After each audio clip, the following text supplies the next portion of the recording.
La tercera bienaventuranza la encontramos en el capítulo 5, más bien el versículo 5 del capítulo 5. Este es tremendo también, esta bienaventuranza es muy tremenda y hay que saberla tratar. Bienaventurados los mansos, porque ellos recibirán la tierra por heredad. Ahora, la palabra manso se escapa muy del contexto de la realidad que expresa el término acá dentro del contexto y sobre todo en líneas generales lo que significa realmente manso desde el lenguaje original, lo que representa, lo que quiere simbolizar esto del lenguaje original. Pero también tenemos aquí sí una situación con el tema de lo que vendría a ser el galardón en sí, porque aquí dice que el galardón tiene que ver con heredar la tierra y si no sabemos interpretar eso, entonces vamos a convertirnos posiblemente en algún tipo de Hitler que luego quiere salir a conquistar a través de la guerra todas las naciones que existen porque según él dice que puesto que él es manso, bueno, imagínense, es manso y está saliendo a invadir países, ¿no? Miren la contradicción. Entonces, como cree que es manso, entonces va a hacer lo que él quiera. Ustedes saben, y quiero contar esto, porque creo que esto es importante mencionarlo. Obama en uno de los últimos discursos que dio ante el pueblo norteamericano, en uno de esos contextos de guerras y de invasiones de Norteamérica a otros países, él decía, nosotros no podemos aplicar en esta situación que nos encontramos de defensa del Estado, ¿cómo nosotros podemos obedecer al sermón del monte de Cristo? ¿Cómo podemos ser nosotros mansos ante quien nos agrede? ¿Cómo podemos hacer nosotros mansos ante quienes de manera arbitraria vienen a tratar de hacerse con nuestras riquezas? Ahora, la pregunta que habría que hacerse allí, ¿quién los estaba agrediendo y quién estaba tratando de quitarle las riquezas? Lo cierto es que el expresidente de Norteamérica denigró por completo el sermón del monte en las bienaventuranzas. Cosa que no nos debe extrañar porque él es musulmán. Y además de eso, otro poco de cosas malas más también, ¿no? Eso no es lo único malo que tiene. Él es musulmán y fue en total descrédito con el sermón de cara al sermón del monte. Y él decía, nosotros no podemos llorar para ser consolados, tenemos que atacar. Entonces, él lo que hizo fue más bien agarrar y hacer una especie de inversión a las bienaventuranzas. Entonces, era una reinterpretación eisegética, no exegética, de las bienaventuranzas. Eso hizo el expresidente norteamericano. Un serio problema. Pero yo quiero decirle algo. Ese no es un problema solamente de Obama. Porque lo que viene aquí a darnos el látigo es lo siguiente. Ese es un problema incluso del propio creyente. Porque una cosa es teóricamente decir algo y otra cosa es ya no ser simplemente alguien que pone algo sobre el papel, sino que lo que está sobre el papel lo cumple. Son dos cosas muy diferentes. Y el creyente por regla general vive en mucha disonancia. Hay mucha falta de integridad entre los creyentes cristianos del siglo XXI. Y este es un problema serio y craso entre las personas creyentes. Porque pocas veces vemos a los hermanos comportarse de manera mansa. Porque pocas veces vemos a los hermanos ser empáticos con el sufrimiento del otro. Entonces vienen y agarran, por ejemplo, y no sé, el hermano cayó en adulterio, el pastor de tal congregación, o no sé, o cualquier hermano, el que oficiaba en el culto de la alabanza, lo que fuera. Y lo primero que hacemos es sacar las garras de Wolverine, de Pardo, y querer desgarrar las carnes de esa persona. Eso es lo primero que hacemos, lo primero que se nos pasa por la mente. Dice la palabra del Señor para los que tal obran, tened cuidado, mijo, no sea que tú caigas en algo peor que eso. Ten cuidado. Mire que el que se crea que está firme, póngase las pilas. El que se cree estar firme, tenga cuidado. Había un caso de un hombre, que eso lo daba yo mucho en una materia que se llamaba el carácter del líder, hace muchos años, una materia que yo enseñaba. El carácter del líder, y había una serie de principios que se recogían dentro de ese material, que nos decían cuáles eran las características que un buen líder debería poseer. Y se presentaba un caso allí, como ejemplo de uno de los puntos, de un hombre que era pastor, y él decía, el diablo me puede atacar a mí por donde él quiera, y me puede hacer caer. Pero en los asuntos familiares es imposible que el diablo me haga caer. En los asuntos familiares, o sea, que el diablo me haga a mí caer, por ejemplo, en un problema de adulterio, imposible. Que yo deje a mis hijos botados, imposible. ¿Y sabe qué fue exactamente lo que pasó con ese hombre? Eso. Esa área donde él se exaltaba, se autoexaltaba, diciendo ser el duro de los duros, el Mambo de la película, el Rocky de la película,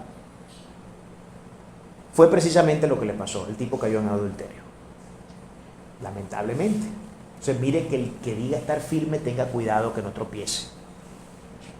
Entonces esto no es un tema de ver lo que dice el papel, es un tema de ser consecuentes con lo que dice el papel. Entonces, ¿quiénes son los mansos? Hay varios sentidos para la palabra manso en el griego praus, que es la palabra que podemos ver está detrás en el original griego, de la cual se translitera al español la palabra mansos.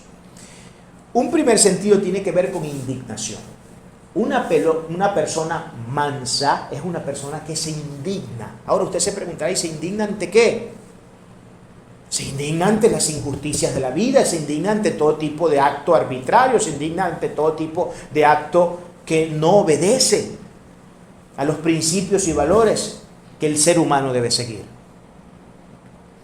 Entonces es una persona que se indigna. Ese es el primer sentido. Tenemos un segundo sentido que tiene que ver con la transmisión de una idea de un animal, transmite la idea de un animal que es domesticado por su amo y cumple todos los comandos que el amo le da porque está domesticado. Miren este segundo sentido y no le pierda las huellas porque es sumamente importante para la exégesis. Repito, el segundo sentido tiene que ver con un animal que ha sido domesticado y porque ha sido domesticado cumple con todas las órdenes que su amo le da. Con todas, no con algunas, con todas. Un tercer sentido tiene que ver con otra palabra que muchos de nosotros tenemos problemas también en aplicar. Humildad. Humildad. Si usted quiere sinonimizar el término mansedumbre, sin duda alguna uno de los mejores términos para hacerlo es la palabra humildad. Muchas personas perderían de vista entender estas cuestiones en el contexto que lo estamos presentando. Y esto no son cosas que yo me estoy inventando. Esto son cosas que me encuentro cuando hago mi investigación para la exégesis y puedo ver en el original griego cuál es el significado de las palabras, las diferentes acepciones que pueden tener. Porque acuérdense que estos lenguajes son polisémicos, tanto el griego como el hebreo e incluso el arameo son lenguajes polisémicos. Una palabra puede tener infinidad de cantidades de significados. Muchos significados, pero todos estos significados que acabo de nombrar, indignación por un lado, el otro, el animalito que ha sido domesticado y por último, la humildad, creo que ya nos dan un material más que sustancioso para poder decodificar lo que está queriendo decir esta bienaventuranza al llamarnos mansos, al llamarnos bienaventurados por ser mansos. ¿Saben qué decía Aristóteles? Aristóteles utilizaba un método. Aristóteles utilizaba el método de encontrar el punto medio entre los extremos. Ojo con esto. Ese era el método que Aristóteles utilizaba, encontrar el punto medio entre los extremos, a saber los extremos, por un lado, las cosas que se van del orden y por el otro lado el defecto. Aristóteles decía, encontrar el punto medio lo denominaba él como la virtud. Así decía Aristóteles que era la virtud. La virtud era entre los dos extremos de un asunto, encontrar el punto medio, al cual llamaba el punto de la felicidad. Y entonces él da un ejemplo, como por ejemplo, él decía, tenemos la persona pródiga y tenemos la persona tacaña. Son dos extremos. El pródigo es un tacaño, que el pródigo es todo lo completo al tacaño. El pródigo es el que despilfarra todos los recursos en boberías, que no piensa, no tiene inteligencia económica, no tiene inteligencia administrativa, y luego agarra y le entran 2 billetes al bolsillo y saca y gasta 100. Le entraron 2 y gastó 100. Ya usted sabrá que los 98 restantes los sacó de sacárselos del bolsillo a los pobres miserables que no tienen culpa de sus irresponsabilidades. Por eso la parábola del hijo pródigo, ¿no? Por eso que se le dice el hijo pródigo. Porque ¿qué fue lo que hizo el hijo pródigo? El hijo pródigo agarró: papá, ya yo me cansé de este asunto, yo no quiero seguir siendo parte de esta hacienda, de esta granja, ya yo quiero independizarme, yo quiero hacer mi propia vida, yo no quiero tener que estarles rindiendo cuentas a nadie más, yo me quiero gozar la vida, yo me quiero gozar el mundo. Quiero que me des mis recursos ya. Quiero que me impartas mi herencia ya. El padre se las dio. ¿Y qué fue lo que el tipo hizo? El tipo se fue, despilfarró todo el dinero, lo botó en cantidades de tonterías y luego terminó en un cochinero comiendo lo mismo que los cerdos comían.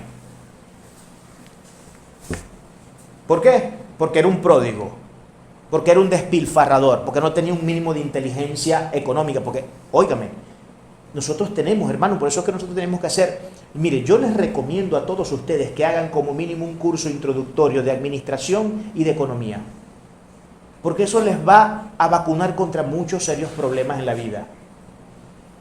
El ser humano tiene que tener un mínimo de educación económica y administrativa, porque si no vamos a hacer desastres. Vamos a gastar dinero en las cosas que no debemos, luego cuando necesitamos el dinero para las cosas que son realmente importantes, vamos a estar, como dice uno, en la carra plana, ¿no? Raspando la olleta. Entonces, ¿qué era lo que esta gente decía? Tenemos estos dos extremos. Por un lado tenemos al pródigo y por el otro lado tenemos al tacaño. El punto medio, que es el punto de la felicidad y de la virtud, es la generosidad. Ni ser tacaño, ni ser pródigo, ser generoso. Ese es el punto medio, según la metodología aristotélica. Estamos viendo. Yo siempre he sido una persona de atender a los puntos medios, desde hace años. Me gustan los equilibrios. Me gustan los equilibrios. Siempre. Los extremos nunca son buenos, claro, no en todos los contextos, porque usted sabe que el término todos los extremos son malos viene de Platón. Esa noción, ese proverbio popular de la cultura occidental de decir que todos los extremos son malos viene de Platón. De ahí es que viene ese dicho. Eso no es algo que se lo inventó cualquier persona de ahora, de la modernidad. Pero, lógicamente, los extremos todos son malos siempre y cuando, dependiendo a qué sea relativo el extremo, ¿no? Porque si en mi extremo es amar a Dios, obedecer a Dios y servirle a Dios, ¿cómo puedo decir yo que eso es malo? Todo lo contrario. Seré un súper bienaventurado, ya no un bienaventurado, seré un súper hiper archi bienaventurado. Entonces, importante este asunto. ¿Cuál será entonces el galardón para estas personas? Y aquí tenemos otro asunto que hay que saber tratar. Entonces, tenemos claro que la palabra mansedumbre no tiene que ver con la persona. Por cierto, se me había pasado un detalle. Ustedes saben que el término manso en el primer siglo era una palabra peyorativa. Se consideraba una persona mansa en tiempos de las eras antiguas, se consideraba una persona estúpida, tonta, que dejaba que la gente hiciera con ella lo que le diera la gana. Se consideraba que era una persona que no tenía decisión propia, que todos decidían por él, que permitía todo tipo de arbitrariedad y se quedaba tranquilo. Pero eso no tiene nada que ver con mansedumbre. Eso no tiene nada que ver con mansedumbre. Cristo es el ejemplo supremo y con Cristo voy a definir lo que mansedumbre es en su sano contexto, con la persona de Cristo. Cristo es el ser más manso que ha existido sobre la faz de la humanidad. ¿Quién puede negar eso? ¿Quién puede negar la mansedumbre de nuestro Señor Jesucristo? Y quien además está exponiendo concretamente el tema de la mansedumbre como una de las características esenciales que deben estar integradas dentro del ser humano que le sigue y que le adora. Ahora, pero fíjense, estudiemos rápidamente aquí a Cristo. Detengámonos un segundo.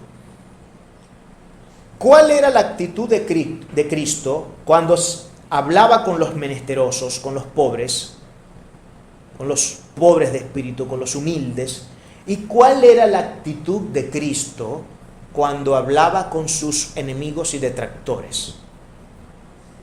Hay dos formas muy distintas y distinguibles de Cristo plantar cara a un escenario y plantar cara al otro escenario, y en ninguno de los dos escenarios dejó de ser manso, siempre fue manso. Pero miren la mansedumbre. Cuando Cristo trataba con los fariseos y los saduceos, iba derechito por la calle del medio y les plantaba con la severidad más dura que usted se puede imaginar en su cara lo que les tenía que decir. Y no por eso estaba dejando de ser manso. ¿Por qué? Porque él estaba haciendo frente a las arbitrariedades del hombre, estaba haciendo frente a las injusticias del hombre, y yo ante la injusticia no puedo permanecer silente. Si usted permanece silente ante una injusticia que se está desarrollando frente a sus ojos, usted se hace cómplice y partícipe de esa injusticia. Porque su deber como cristiano, su deber en la ética cristiana es de que usted tiene que intervenir. Ahora tiene que saberlo hacer, tiene que ser sabio, tiene que ser prudente. No es que va a llegar de buenas a primeras y a meterse en asuntos que no son. Pero en lo que pueda hacerlo, en el momento que usted lo ve indicado, que pueda captar a la persona y tal, dar el consejo de amor. Pero cuando Cristo se enfrentaba a estas personas, Él no era indulgente. Cristo nunca fue indulgente cuando se enfrentaba a los pecadores. Bueno, no los pecadores, porque todos los que se enfrentaba, todos con los que se relacionaba eran pecadores, sino con el que era pecador, pero que creía no serlo y creía de hecho que tenía a Dios agarrado por las barbas. Él no era indulgente. Y por eso siempre les pongo como ejemplo el capítulo 23 de Mateo, que es el capítulo que encontramos por metros cuadrados más la palabra hipócritas, que según muchos eruditos y grandes estudiosos del Nuevo Testamento concuerdan en que la palabra hipocresía es el término más fuerte que sale de la boca del Señor. Porque hipócrita es un actor de teatro, es una persona que está demostrando algo que no es un falso de oficio, es un mentiroso de oficio, es una persona donde la veracidad no existe, donde solo hay un cúmulo de intereses personales y que de manera inescrupulosa utiliza cualquier medio, cualquier método para poder alcanzar sus fines, aunque esos métodos tengan que ver con la hipocresía, el engaño y estar mintiéndole a todo el mundo. Eso es un hipócrita. Y ese es el término más fuerte que Cristo utiliza en el Nuevo Testamento, de cara a sus detractores, de cara a sus enemigos. Ahora, ¿dejó Cristo de ser manso porque le dijo a cada quien lo que tenía que decirle? Porque le dijo las manzanas van al árbol de manzana y las peras van al árbol de pera. No dejó de ser manso por eso.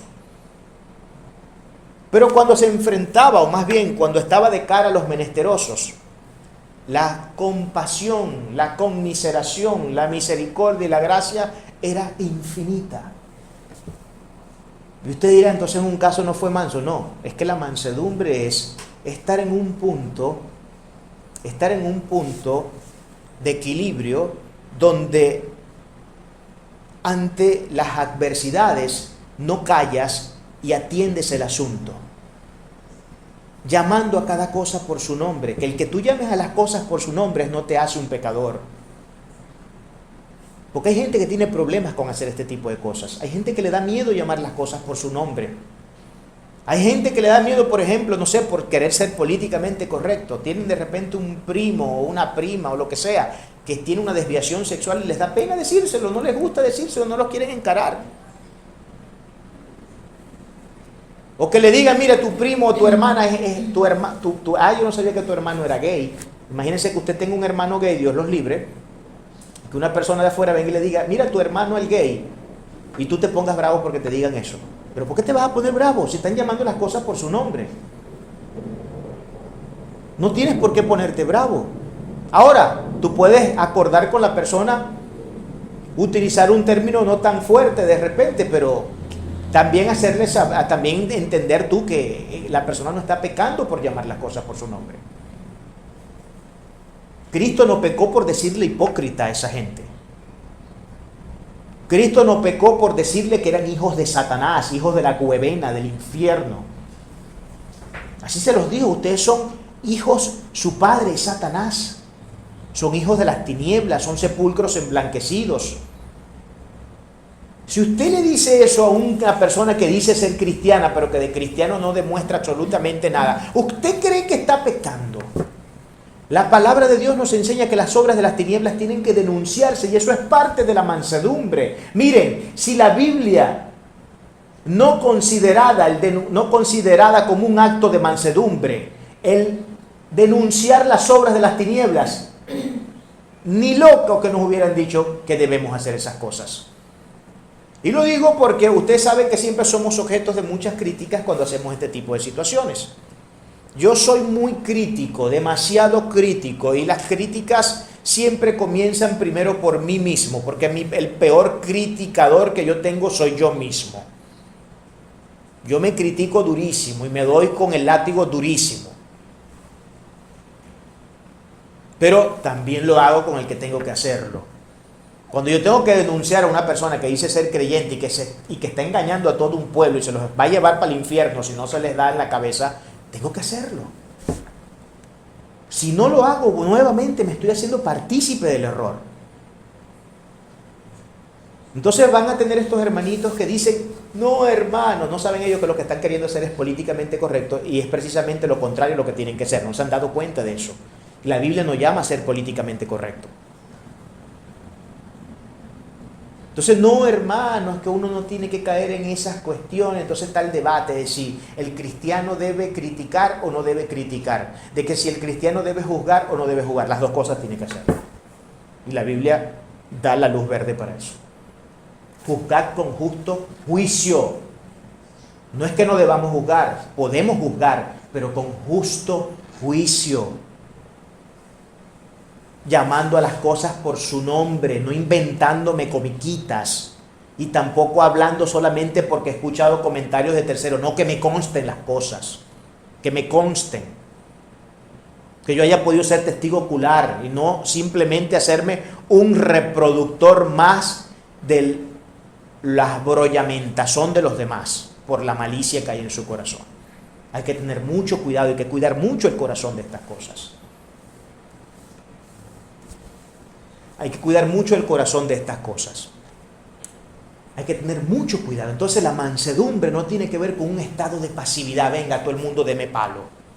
Venga todo el mundo, agárreme y quíteme la cabeza, quíteme los pelos, róbenme, déjenme sin nada. No tiene nada que ver con eso.